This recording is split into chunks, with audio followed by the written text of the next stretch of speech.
Hello everyone, this is Tej Bahadur Singh, and as we know, we are discussing here the important topic, which is the General Clauses Act, and this topic is given under the subject of interpretation of a statute, which is provided in the syllabus of LLB Honors 8th semester. हमने इस act में initial portion पढ़ा था, इसकी हम important definitions को पढ़ रहे थे, एंड जो इसकी डेफिनेशनल क्लॉज है दैट इज़ सेक्शन 3। तो सेक्शन 3 में हमने इसकी मेन डेफिनेशंस को स्टडी किया था, पढ़ा था, जिसमें कि हमने देखा था, you can see it on screen, वो दी हुई हैं एक्ट जो कि सेक्शन 3 सब क्लॉज 2 में है। एफिडेविट डेफिनेशन को देखा था which is given in section 3 sub clause 3 general clauses act. उसके बाद हमने सेंट्रल एक्ट को देखा था, सेंट्रल एक्ट की definition section 3 sub clause 7 general clauses act में दिया हुआ है। उसी तरह सेंट्रल गवर्नमेंट की डेफिनेशन को हमने देखा था, ये सेक्शन 3 सब क्लॉज 8 में दिया हुआ है। उसी तरह हमने कमेंसमेंट की डेफिनेशन देखी थी which is given in section 3 sub clause 13 में। उसी तरह फिर हमने डॉक्यूमेंट की डेफिनेशन देखी थी which is in sub section 18 में है। इनैक्टमेंट की डेफिनेशन देखी थी जो सेक्शन 3 यहाँ पर मिसप्रिंट है, it will be section 3 sub clause 19। Financial year दिया हुआ है सब क्लॉज 21 में।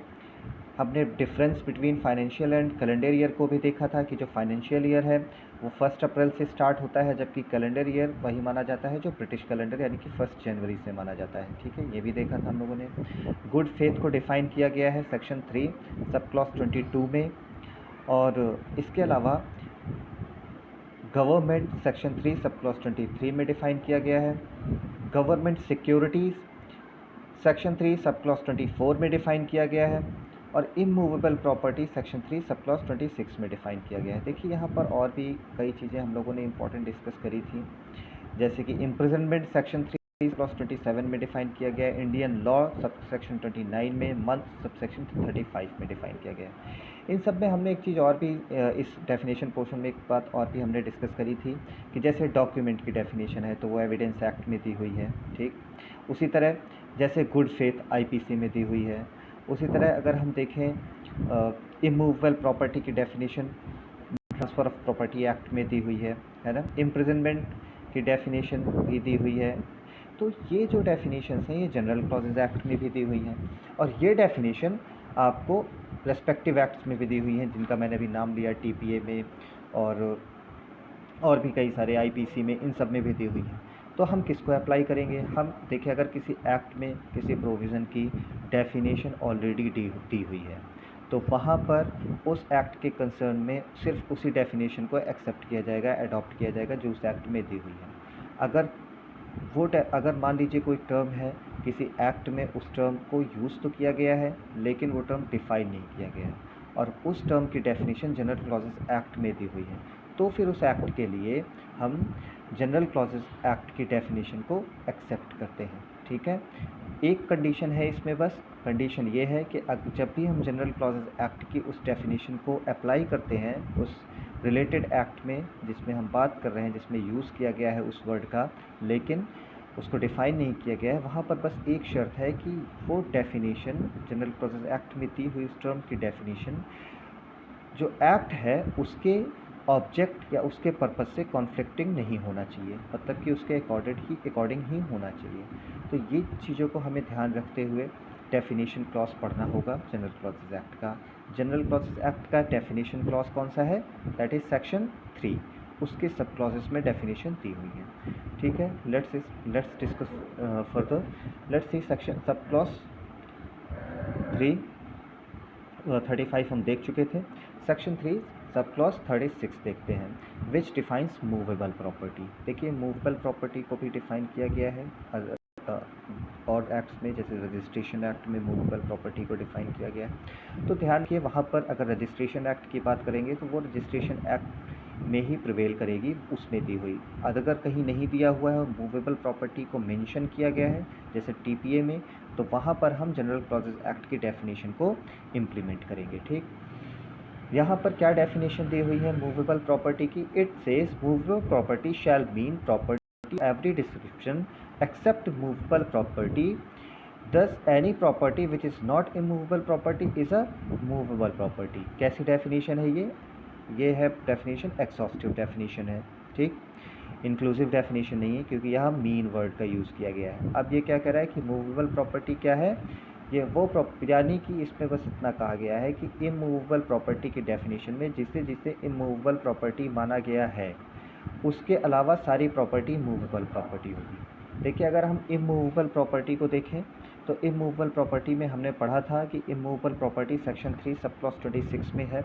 उसमें ये बात कही गई है कि इमूवेबल प्रॉपर्टी शैल इंक्लूड, तो इसका मतलब क्या है, ये इंक्लूसिव डेफिनेशन है। तो दो चीज़ें हमें इसमें मिली। अगर हम इमूवेबल प्रॉपर्टी की डेफिनेशन की बात करेंगे तो ये एक इंक्लूसिव डेफिनेशन है, जबकि जब हम बात करेंगे मूवेबल प्रॉपर्टी की तो वो एक एक्सॉस्टिव डेफिनेशन है, क्योंकि वहाँ मीन्स टर्म का यूज़ किया गया है। इमूवेबल प्रॉपर्टी में क्या क्या इंक्लूड किया गया था, land, benefits to arise out of land, things attach to earth and permanently fastened to anything attach to earth. इन चार चीज़ों को बेसिकली कहा गया था, इंक्लूसिव थी डेफिनेशन। इन चार चीज़ों को कहा गया कि ये सब इमूवेबल प्रॉपर्टी में आएंगी। अब इसी तरह की और भी चीज़ें हैं जो इमूवेबल प्रॉपर्टी में आ सकती हैं। जो चीज़ें इमूवेबल प्रॉपर्टी में नहीं आएंगी, इस कैटेगरी को नहीं फॉलो करेंगी, वो सारी चीज़ें अंडर सेक्शन 3 क्लॉज 36 वो मानी जाएंगी इमूवेबल प्रॉपर्टी के अंडर, ठीक है। इमूवेबल प्रॉपर्टी में यही चीज़ लिखी हुई है कि it means property of every description except immovable property, यानी हर डिस्क्रिप्शन, किसी भी डिस्क्रिप्शन की वो चीज़ जो इमूवेबल प्रॉपर्टी की कैटेगरी में नहीं आती उसे मूवेबल प्रॉपर्टी माना जाता है। उसके आगे इसको और एक्सप्लेन किया है कि दस any property which is not immovable property is movable property. हर वो प्रॉपर्टी जो इमूवेबल प्रॉपर्टी नहीं है वो मूवेबल प्रॉपर्टी होगी। अब बात करते हैं ऑफेंस की। Offence is as you know offence is defined under IPC also. तो जब भी हम ऑफेंस की बात करेंगे आईपीसी के अंडर में, तो जो आईपीसी में डेफिनेशन दी हुई है ऑफेंस की हम उसे ही अप्लाई करेंगे। लेकिन कई सारे एक्ट्स हैं जहाँ पर ऑफेंस टर्म यूज़ किया गया है लेकिन वहाँ पर ऑफेंस को डिफ़ाइन नहीं किया गया है, तो वहाँ पर कहाँ की डेफिनेशन अप्लाई करेंगे हम, जनरल क्लॉजेज एक्ट की। जनरल क्लॉजेज एक्ट में सेक्शन, किस सेक्शन में ऑफेंस डिफाइन किया गया है, that is section 3 sub clause 38। इसमें क्या कहा गया है, offence shall mean any act or omission made punishable by any law or for the time being in force. देखिए वही बात है बेसिकली, लेकिन ये अलग से एक सिमिलर थिंग कही गई है यहाँ पर ये कहा गया है कि ऑफेंस में कोई एक्ट या फिर कोई एक्ट जिसे करना चाहिए जो कि कोई पर्सन लीगली बाउंड है करने के लिए और उसको नहीं कर रहा है तो उसे ओमिशन कहा जाएगा। तो ऑफेंस का मतलब कोई ऐसा एक्ट या ओमिशन जिसे कि लॉ में, जो कि अभी इन्फोर्स्ड है, उसमें पनिशेबल बनाया गया है। तो कोई भी ऐसा एक्ट या ओमिशन जो कि लॉ में पनिशेबल है वो ऑफेंस माना जाएगा, ठीक है। इसके बाद हम देखते हैं ऑफिशियल गैजेट। ऑफिशियल गैजेट हमने बहुत पढ़ा है, हर एक इनेक्टमेंट में हम पढ़ते हैं कि which is published in official gazette. जब भी हम किसी बिल की बात करते हैं तो हम कहते हैं बिल एक्ट में कब बनता है, जब वो इनेक्टेड कब होता है, जब वो ऑफिशियल गैजेट में आ जाता है, ये सब बातें करते हैं, ठीक है। तो यहाँ पर ऑफिशियल गैजेट क्या है ज़रा देखते हैं। ऑफिशियल गैजेट कहाँ पर डिफ़ाइन किया गया है, ऑफिशियल गैजेट डिफ़ाइन किया गया है सेक्शन 3 सब क्लॉज 39 में। इसका मतलब सब क्लॉज 39 में इसका मतलब क्या है कि इट शैल मीन का मतलब ये एक्सॉस्टिव डेफिनेशन है, रिस्ट्रिक्टिव डेफिनेशन है, ठीक। क्या क्या चीज़ें आएंगी ऑफिशियल गैजेट पे, द गैजेट ऑफ इंडिया और the official gazette of state. तो दो ही ऑफिशियल गैजेट होते हैं, एक गैजेट ऑफ इंडिया होता है और एक ऑफिशियल गैजेट ऑफ स्टेट। जो स्टेट्स के ऑफिशियल गैजेट होते हैं उन्हें ऑफिशियल गैजेट माना जाता है। पर्सन को डिफाइन किया गया है जनरल क्लॉजेज एक्ट में सेक्शन 3 सब क्लॉज 42 में सॉरी। इसमें क्या कहा गया है, इंक्लूसिव डेफिनेशन है। It says person shall include any company और एसोसिएशन, मतलब कि यहाँ पर, और body of individuals weather incorporated और नॉट, मतलब कि यहाँ पर दो तीन चीज़ें कही गई हैं। देखिए यहाँ पर पर्सन का मतलब लीगल एंटिटी की बात की गई है, लीगल पर्सन की बात की गई है। यहाँ पर पर्सन सिर्फ बायोलॉजिकल लिविंग ह्यूमन बीइंग की बात नहीं की गई है, जबकि यहाँ पर पर्सन को लीगल एंटिटी या फिर आप कह सकते हैं जो जिसे एक आपने कंपनी लॉ में भी पढ़ा होगा कि जो लीगल पर्सन कहा जाता है, जिसमें कंपनी को भी एक लीगल पर्सन माना जाता है, एसोसिएशन को भी लीगल पर्सन माना जाता है, या कोई भी बॉडी ऑफ इंडिविजुअल है, भले ही वो कॉरपोरेटेड हो या कॉरपोरेटेड ना हो, दोनों को पर्सन माना जाता है। तो यहाँ पर्सन सेक्शन 3 सब क्लॉज 42 में जो डिफाइन किया गया है, that would be a legal person, ठीक है, that shall not be a living human being. Living human being is a person under the law or under the General Clauses Act, but non-living being या non-human being can also be a legal person under this act. Okay. Next important definition is registered, which is given in section 3 subclause 49. इसमें भी registered की definition दी हुई है कि लिखा होता है, जैसे आपने ट्रांसफर ऑफ प्रॉपर्टी एक्ट में पढ़ा होगा, it must be registered, it must not be registered, registration act में भी है। तो देखिए जहाँ पर डेफिनेशन दी है वहाँ तो नहीं, लेकिन जहाँ पर नहीं दी है वहाँ क्या मतलब समझेंगे रजिस्टर्ड का, it used with reference to a document, ठीक है, डॉक्यूमेंट से रिलेटेड होता है रजिस्ट्रेशन, ये तो आपको भी पता होगा। शैल मीन एक्सॉस्टिव डेफिनेशन है, क्या मतलब इसका, रजिस्टर्ड इन इंडिया, रजिस्टर्ड का मतलब रजिस्टर्ड इन इंडिया, जो रजिस्टर हुई हो इंडिया में, किस कैसे, under the law for the time being in force for the registration of document. मतलब कि इसके कहने का ये है कि कोई लॉ है जो कि लॉ किससे रिलेटेड है, किसी डॉक्यूमेंट के रजिस्ट्रेशन से रिलेटेड। क्या इंडिया में कौन सा लॉ है, कौन सा लॉ है, अगर आप ध्यान से देखें, Indian registration act. Indian registration act basically deals with the registration of documents, ठीक है, कि कौन सा डॉक्यूमेंट रजिस्टर होना चाहिए, कौन सा डॉक्यूमेंट रजिस्टर नहीं होना चाहिए। तो यहाँ पर यह बात कही गई है कि इंडिया में अगर कोई इंडियन लॉ है रजिस्ट्रेशन से रिलेटेड डॉक्यूमेंट्स के, तो उसके अंडर में अगर कोई डॉक्यूमेंट रजिस्टर हुआ है तो उसे क्या माना जाएगा, रजिस्टर्ड माना जाएगा, ठीक है। Let's see further. रूल बात करता है, रूल किस सेक्शन में बात की गई है जनरल क्लॉज एक्ट के, section 3 sub clause 51। It says rule shall mean a rule made in exercise of a power conferred by any enactment and shall include a regulation made as a rule under any enactment। मतलब कि rule में ये बात कही गई है कि ये रूल वो होगा, देखिए रूल बेसिकली आपने एडमिनिस्ट्रेटिव लॉ में रूल मेकिंग पावर पढ़ी होगी। रूल कौन बनाता है, जनरली एक एग्जीक्यूटिव अथॉरिटी बनाती है। अगर आप एडमिनिस्ट्रेटिव लॉ को देखेंगे, एग्जीक्यूटिव अथॉरिटी को एक रूल मेकिंग पावर मिलती है, कहाँ से मिलती है, या मान लीजिए एग्जीक्यूटिव अथॉरिटी है कोई, जैसे सेंट्रल गवर्नमेंट रूल बनाती है, ठीक है, सेंट्रल गवर्नमेंट तो रूल मेकिंग एक एग्जीक्यूटिव पावर को एक्सरसाइज करती है, और जो रूल मेकिंग पावर है वो लेजिस्लेटिव पावर है। तो ये जो लेजिस्लेटिव पावर कहाँ से मिलती है, सेंट्रल गवर्नमेंट को, सेंट्रल गवर्नमेंट एक एग्जीक्यूटिव फंक्शन एक्सरसाइज करती है ना, तो इसको ये लेजिस्लेटिव फंक्शन एक्सरसाइज करने की पावर कहाँ से मिलती है, अगर देखा जाए, हमने एडमिनिस्ट्रेटिव लॉ में पढ़ा है, ये डेलीगेटेड लेजिस्लेशन के थ्रू मिलती है। एक प्रिंसिपल लेजिस्लेशन होता है, एक सेंट्रल एक्ट होता है। अगर हम सेंट्रल लेजिस्लेशन की या central rule making power of central government की बात कर रहे हैं, तो वहाँ पर एक सेंट्रल एक्ट होगा जिसे हम प्रिंसिपल एक्ट कहेंगे, वो ये पावर गवर्नमेंट को देगा कि आप रूल बना सकते हैं। तो इसमें यही बात कही गई है कि जो rule shall means a rule made in exercise of power conferred by an enactment. अगर रूल मेकिंग पावर किसी इनैक्टमेंट के थ्रू कन्फर की गई है किसी को, और तो फिर उसे रूल कहा जाएगा। और इसमें क्या इंक्लूड होगा, रेगुलेशन भी इसमें इंक्लूड होगा जो किसी इनैक्टमेंट के अंडर या पावर के कन्फर्मेंट के अंडर दी जाती है। उसके बाद शेड्यूल क्या होता है, शेड्यूल को हम देखें तो ये सेक्शन 3 सब क्लॉज 52 में डिफाइन किया गया है, ठीक।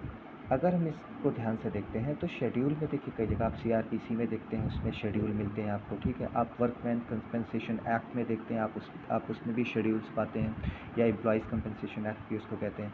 तो ये इसमें शेड्यूल का क्या मतलब है, शेड्यूल का मतलब ये है कि इनमें जो है किसी भी एक्ट या रेगुलेशन में जो भी शेड्यूल का मतलब वही होता है जो उसमें उस एक्ट या रेगुलेशन में दिया जाता है। तो उस एक्ट में रिलेटेड शेड्यूल जो दिया जाता है लास्ट में, वही शेड्यूल माना जाएगा उस एक्ट से रिलेटेड, ठीक है। इसके अलावा सेक्शन, ये सब वैसे आप जानते ही हैं कि सेक्शन को कहाँ डिफ़ाइन किया गया है, सेक्शन 3 सब क्लॉज 54 में डिफ़ाइन किया गया है। इसमें क्या कहा गया है कि सेक्शन का क्या मतलब है, it shall mean a section of the act or regulation in which the word occur. मतलब कि इसका मतलब क्या है कि एक एक्ट या रेगुलेशन का सेक्शन जिसमें कि वर्ड्स ऑकर होते हैं। मतलब कि वही आप आईपीसी पढ़ते हैं, सेक्शन 1 पढ़ते हैं, सेक्शन 2 पढ़ते हैं, तो दीज आर द सेक्शन, क्योंकि उसमें ये वर्ड अकर होता है, ठीक। उसी तरह सब सेक्शन में sub section shall mean a sub section of the section, किसी सेक्शन का सब सेक्शन क्या होगा, in which the word occurs, जिसमें वो वर्ड मेंशन होता है। उसके बाद आते हैं इंपॉर्टेंट डेफिनेशन की इसमें स्वेयर। अब स्वेयरिंग में क्या होता है, स्वेयर क्या होता है, section 3 sub clause 62 of general clauses act इस स्वेयर को डिफाइन करता है। इसमें क्या है, swear with in its grammatical variation, देखिए इसके ग्रामेटिकल, इसमें कुछ चीज़ें हैं ग्रामेटिकल वेरिएशन के साथ, ठीक है, एंड कॉग्नेट एक्सप्रेशन, मतलब कि उससे मिलते हुए जुलते एक्सप्रेशंस को, जो इसके ग्रामेटिकल मीनिंग होगा और उससे जो मिलता जुलता एक्सप्रेशन होगा, इसकी बात कही गई है। And shall include, inclusive definition है, क्या इंक्लूड करेगा, affirming and declaring in the case of persons by law allowed to affirm, मतलब कि अफर्मिंग और declaring in the case of persons by law allowed to affirm और declare instead of swearing, मतलब कि sharing के अलावा, देखिए अगर इसको ढंग से समझे तो इसका मतलब बस ये है कि ग्रामेटिकल वेरिएशन या कॉग्नेट एक्सप्रेशन के साथ स्वेरिंग जो इंक्लूड करता है वो करता है अफर्मिंग और डिक्लेयरिंग। कहीं पर मान लीजिए स्वेरिंग टर्म का यूज़ नहीं है, लेकिन वहाँ पर जो लॉ के हिसाब से अफर्मेशन हो रहा है या डिक्लेरेशन हो रहा है किसी चीज़ का, ठीक है, तो उसके ग्रामेटिकल वेरिएशन के साथ या एक्सप्रेशन के साथ उसे हम स्वेरिंग ही कहेंगे। राइटिंग का मतलब क्या होता है, एक्सप्रेशन, देखिए राइटिंग का सेक्शन 3 सब क्लॉज 65 में राइटिंग का मतलब कहा गया है। It says expression referring to writing shall be construed as including references to the printing. देखिए राइटिंग का मतलब क्या है, एक्सप्रेशंस रिफरिंग टू राइटिंग, जो कि राइटिंग को रिफर करते हैं, शैल बी कंस्ट्रूड कैसे समझे जाएंगे, जैसे कि प्रिंटिंग हो गया, लिथोग्राफी हो गया, फोटोग्राफी हो गया, and other mode of representing or reproducing words of visual form. कोई भी तरीका, लिथोग्राफी का हो, फोटोग्राफी का हो, प्रिंटिंग है, वहाँ पर अगर इन सब में जो है आप देखेंगे वर्ड्स होते हैं और अगर वो वर्ड्स विजिबल फॉर्म में है तो उसे राइटिंग माना जाएगा। ईयर हम पढ़ चुके हैं, ब्रिटिश कैलेंडर की ईयर को एक्सेप्ट किया जाता है, इसलिए ईयर का मतलब यही होगा यहाँ पर, ठीक है। इसके बाद हम आते हैं सेक्शन, इसके बाद नेक्स्ट क्वेश्चन देखते हैं। It talks about general rules of construction. General rules of construction का क्या मतलब है, ये है, देखिए कुछ वर्ड्स होते हैं जो हमें एक्ट्स में मिलते हैं, तो इनको किस तरह कंस्ट्रक्ट किया जाएगा, उनको किस तरह अंडरस्टैंड किया जाएगा, उससे रिलेटेड रूल्स दिए हुए हैं जनरल क्लॉजेज एक्ट में, ठीक। और ये रूल्स दिए हुए हैं जनरल क्लॉजेज एक्ट में section 5 to section 13 sub clause B तक, ठीक। अब इसमें थोड़ा कुछ टर्म्स समझते हैं, क्या है जनरल रूल्स ऑफ कंस्ट्रक्शन। देखिए coming into operation of enactment, section 5 में क्या समझाया गया है कि अगर किसी एक्ट में क्या लिखा हुआ है, coming into operation of enactment, आप देखेंगे लगभग हर एक एक्ट में होता है, कुछ कुछ में नहीं भी होता है, लेकिन अगर ये कहीं लिखा हुआ है तो उसको किस तरह समझा जाएगा, किसी एक्ट में अगर ये लिखा हुआ है coming into operation of enactment, तो उसे किस तरह समझा जाएगा, ये चीज़ हमें मिलती है सेक्शन 5 में। उसका कंस्ट्रक्शन कैसे करेंगे, ये section 5 of general clauses act में हमें मिलता है। क्या लिखा है, where any central act has not specifically mentioned a particular date to come into force, मतलब कि जब किसी एक्ट में ये कहीं भी ये स्पेसिफिकली नहीं लिखा होता है कि ये जो एक्ट है ये कब फोर्स में आएगा, तो फिर कब आएगा वो, it shall be implementing on the day on which it receives the ascent of the governor general, तो फिर कब इम्प्लीमेंट होगा वो जब गवर्नर जनरल की, ये हम ब्रिटिश राज की बात कर रहे हैं, जब ब्रिटिश टाइम पे गवर्नर जनरल की उसे एसेंट मिल जाती थी, ठीक है। या फिर आप कह सकते हैं अगर हम इंडियन कॉन्स्टिट्यूशन की बात करें तो फिर आज के टाइम पर कब उसे मिलती है, जब पार्लियामेंट में प्रेसिडेंट की उसे एसेंट मिल जाती है, तो मतलब कि तो कब आएगा, बेसिकली कब इन्फोर्स होगा, तो या तो जब उसे पहले का अगर केस है, बिफोर द कॉन्स्टिट्यूशन के बनने से पहले अगर हम देखें तो उसे तब मिलती है, तब वो इनैक्ट होता है जब उसे गवर्नर जनरल की एसेंट मिलती थी। और कई सारे एक्ट्स हैं जो हमारी जो 1950 की जो बात बने हैं, या आप कह सकते हैं after the commencement of the constitution बने हैं, उस पर जब पार्लियामेंट के थ्रू जो है, पार्लियामेंट का एक्ट तो तब बना है जब उसे प्रेसिडेंट की एसेंट मिल गई है। देखिए यहाँ पर एक बात और भी है कि आप जैसे कई सारे एक्ट पढ़ते हैं, जैसे एविडेंस एक्ट पढ़ते हैं, कॉन्ट्रैक्ट पढ़ते हैं, तो ये सब ब्रिटिश राज के टाइम के हैं।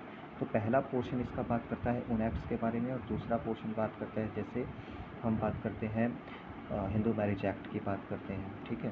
लेकिन यहाँ पर क्या बात की गई, यहाँ पर बात की गई है जब इन्फोर्समेंट की डेट एक्ट में ना लिखी हो तब, ठीक है, क्योंकि बहुत सारे एक्ट्स होते हैं जिनमें इन्फोर्समेंट की डेट उस एक्ट में लिखी होगी, ना लिखी हो हम तब की अभी बात कर रहे हैं, जब लिखी होगी हम तब की इसके आगे बात करेंगे। इसमें आप देखिए एग्जाम्पल भी एक दिया हुआ है, it says the companies act 2013 received ascent of president of India 29 अगस्त 2013, मतलब कि जो कंपनी एक्ट 2013 में आया था उसे प्रेसिडेंट की जो एसेंट मिली थी उसे 29 अगस्त 2013 में मिली, और वो ऑफिशियल गैजेट में कब जो है नोटिफाइड किया गया, 30 अगस्त को।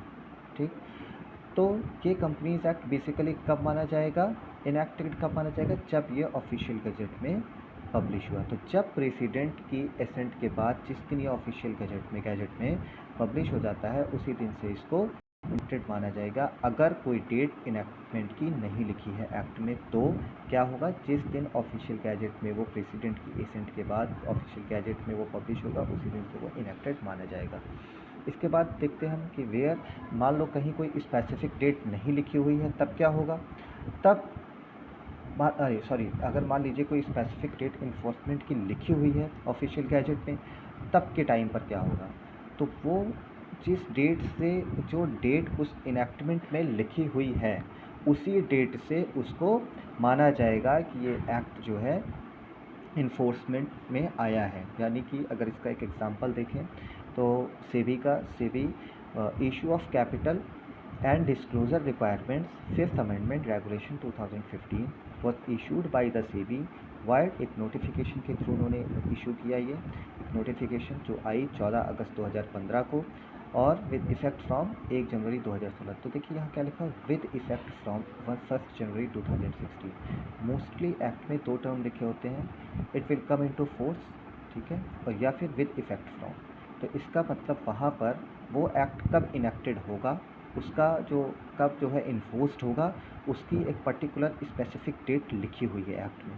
तो जैसे इसमें क्या लिखी हुई है वो डेट 1 जनवरी 2016। तो यहाँ पर जो नोटिफिकेशन था वहाँ से वो नहीं स्टार्ट होगा, वहाँ से वो अप्लाई नहीं किया जाएगा, या कह सकते हैं वहाँ से वो इन्फोर्स नहीं होगा। जब कब से इन्फोर्स होगा, जो डेट इसमें लिखी हुई है 1 जनवरी 2016। तो ये जो रेगुलेशन है फोर्स में आएगा कब, 1 जनवरी 2016 से, ना कि उस डेट से जिस डेट की नोटिफिकेशन या जिस डेट से वो गैजेट में नोटिफाई हुआ है। तो पहली बात, अगर डेट इनएक्टमेंट की इन्फोर्समेंट की लिखी है तो वो उसी डेट को इन्फोर्स होगा, भले ही वो ऑफिशियल गैजेट में कभी भी पब्लिश हुआ हो। लेकिन अगर उसकी इन्फोर्समेंट की डेट ऑफिशियल गैजेट में नहीं लिखी है तो वो कब माना जाएगा इन्फोर्स्ड, जिस डेट को वो ऑफिशियल गैजेट में पब्लिश होगा। ठीक है, तो ये हमने पढ़ा इसका सेक्शन 5, जिसमें ये बताया गया है कि कोई भी एक्ट कब ऑपरेशन पे आएगा या कब वो इन्फोर्स्ड होगा जो उस लॉ से रिलेटेड। तो ये हमने इसके जो बचे हुए इम्पॉर्टेंट डेफिनेशन पोर्शंस था, वी डिस्कस्ड इट टुडे।